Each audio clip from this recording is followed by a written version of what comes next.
เอาทักทายสวัสดีพ่อแม่พี่น้องตอนบ่ายๆของมื้อวันเสาร์พาพ่อแม่พี่น้องมาเบิ่งบรรยากาศสนุกตกเออวันที่29เดือน11วันที่29มื้อนี้เดือน11 2025ถือว่าตกแห้งอีหลีเออผู้ใดบ่ทันได้เคยเบิ่งเนาะตกแห้งอีหลีในรอบที่2ของปีนี้เบิ่งติพุ่นปอตายพ่อแม่พี่น้องเอ้ยอืมนี่สิพามาเบิ่งปอตกหลายอีหลีเด้อ เออพ่อแม่พี่น้องเอ้ยตกหลายแห้งอีดีหอบนี่ถือว่าสุดๆนะเด้ปะเบิ่งฮะเออปะสนุกหลายแห้งดีสุดนี่ปะอิหยังมันสิตกแห้งปานนี้มื้อนี้มันว่า100%100อู้ขับรถขับล่างไปไสมาไสนี่ยากเลยนี่ถ้ามันตกหลายปานนี้อู้มันมีลมนำอีกเด้อปะพ่อแม่พี่น้องเอ้ยตายเอาเบิ่งนำกันเบิ่งนี่พุ่นอืม มันสิตกมื้อนี้เดี๋ยวกับมื้ออื่นมื้อหื้อ3 มื้อเลย3 มื้อมันสิตกลงมานี่ถือว่าแห้งที่สุดเลยนี่เออเบิ่งพ่อแม่พี่น้องมาเบิ่งนำกันเบิ่งพูดนี่วันที่29เดือน11 2025เนาะมื้อนี้ถือว่าเป็นมื้อตะวิดมันสิตกอยู่3 มื้อตกอยู่3 มื้ออ่าตกอยู่3 มื้อแต่ว่าในรอบ2 ปีเนาะรอบ2 ปีที่ว่ามันตกมาเบิ่งติพูดนี่อยู่รัฐอินเดียนาเด้อรัฐอินเดียนาเมืองฟอร์ตเวนอ่าตาพ่อแม่พี่น้องเอ้ยพูดเบิ่งติพูดอือตายใส่เบิ่งเด้พูดมันมีลมมาอีกเลยลมมาอีกสิให้ไปเบิ่งถนนหนทางตกแห้งอีหลีมื้อนี้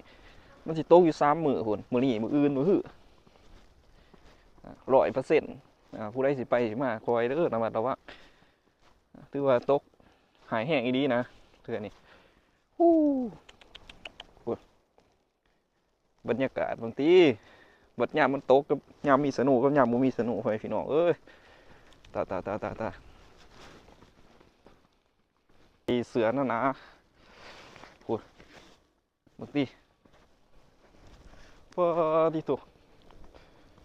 อืมเบิ่งฮะอืมเบิ่งน้ำกันเบิ่งพ่อแม่พี่น้องเอ้ยหอบถือว่าในปีนี้เป็นหอบที่2ได้นี่ตกลงมานี่หอบที่1ยังบ่หลายปานนี้หอบที่2นี่ตกมานี่100% 3 มื้อมื้อนี้มื้ออื่นมื้อฮื้อ3 มื้อเลยโอ้จักสิว่าซ้ำได้แล้วเออปัจจุบันนี้มันรูปค้าเลยรูปค้าเลย3 มื้อนี่เขายันเพียงภูเขาพุ่นบ่จ๊ะโอ้ความหนาวนี่บ่ให้เว้าด้วยพี่ผู้ใดบ่เคยมาลองสัมผัสบ้างเด้อนี่ผู้นี้คือข่อยได้สัมผัสได้ลองได้ฮู้แหละว่ามันเป็นแบบใดอืมคักๆโดดตีนนี่พาย่างเบิ่งอยู่ในเดินบัดเลยนี่เบิ่งนำกันเบิ่งนี่โอ้ปอเอานี่รถนี่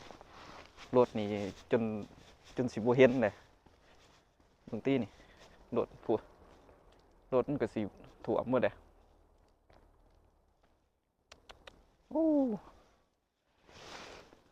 คักเป็นหยังเว้ย ขักได้ขักได้อืมนี่เด้บรรยากาศโอ้ถือกล่องข่อยมั่วเลยว่าจักนี่อืมบ่ได้ตีกล่องมั่วนี่อืมโอ้โอ้ยบ่ไหวบ่ไหวเบิ่งหนึ่งออกไปข้างนอกได้บ่พอ2-3 นาทีโอ้บ่ไหวแดนกลับเข้ามาพ่อแม่พี่น้องเอ้ยแต่ว่าเบิ่งหนึ่งนี่ไปถ่ายได้น้อยหนึ่งก็เลยกลับเข้ามาถ่ายอยู่ทางเบื้องในเพราะว่าข้างนอกมันหนาวได้เออจะว่าเบิ่งนำกันเบิ่งนี่อันนี้บ่หนาวจังได๋มันโล่งบักหลายๆหนึ่งสนุกอยู่ทางรัฐอินเดียนาเมืองฟอร์ตเวธได้นี่หลายคักได้แหน่พ่อแม่พี่น้องเอ้ยหลังคาก็จนสีขาวเบิดพญานาคก็จนเป็นสีขาวๆเบิดอันเด้ไปทางใดแหนมไปเบิ่ง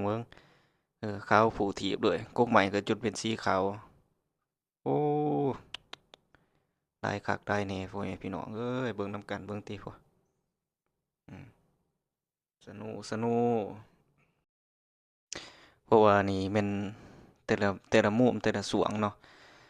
ของเดินบัตรเพิ่นเบิ่งหนึ่งออกไปถ่ายอยู่นอกบ่ไหวก็เลยมาถ่ายเบื้องในซะโอ้มันหนาวแห้งหลายเทิงหนาวเทิงเย็นพ่อแม่พี่น้องเอ้ยสนุกจังติพุ่นปลิวแว่งๆมาอยู่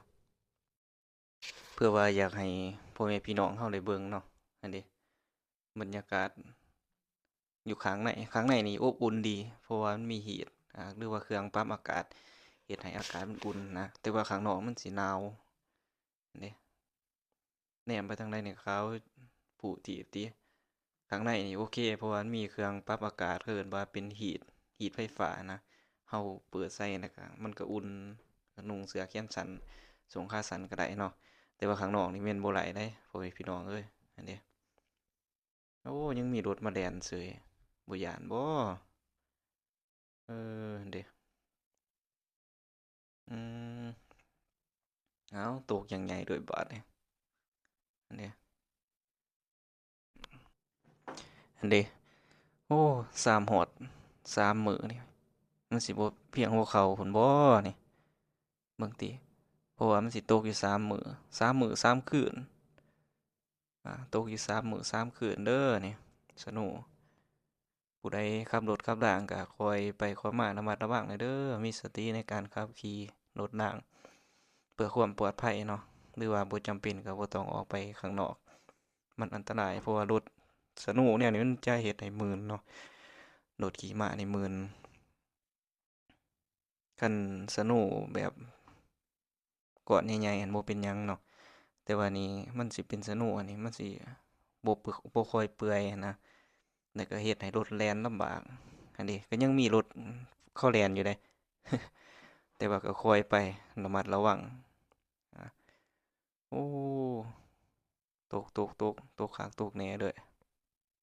โอเคโอเคไปก่อนไวโอ้มันลงแห้งเด้ออืมพอกันไหมโอ้